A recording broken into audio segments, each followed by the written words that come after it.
बालेन शाहले देशद्रोही अभिव्यक्ति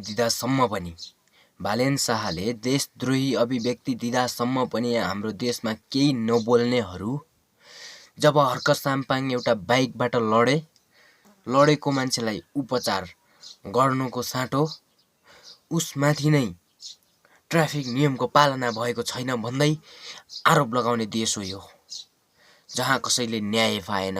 जस्तो सुकै सरकार आए पनि न्याय पाएन हाम्रो देशमा। किन पाएन? किनभने मूर्ख जनता नै हुन्। मलाई यो थाहा छ, मूर्ख जनता नै हुन्।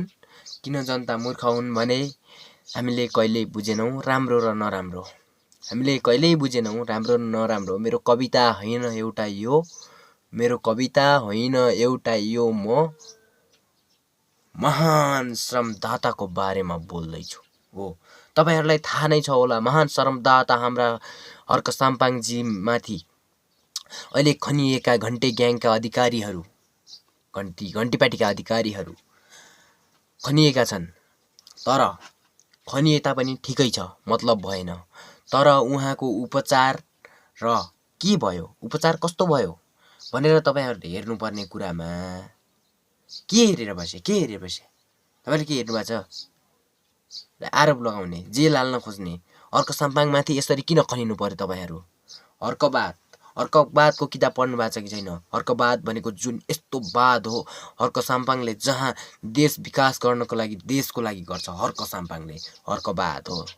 हर्कवाद भनेको यस्तो वाद हो जहाँ देशकै लागि सारा सम्पत्ति त्याग गरी, आफ्ना घर परिवारलाई त्याग गरी सडकमा हिँडेर, सडकमा श्रमदान गरेर सडक बनाउने एउटा वाद हो हर्कवाद। तपाईहरुलाई थाहा छैन होला, हर्कवाद भनेको यस्तो वाद हो, हर्क भएको वाद हो। तपाईहरुले थाहा पाउनु पर्ने। हर्कवाद मान्ने मान्छेको काँधमा दुईवटा जिम्मेवारी हुन्छ, दुईवटा कुरा हुन्छ। एउटा जिम्मेवारी र अर्को ढुङ्गा।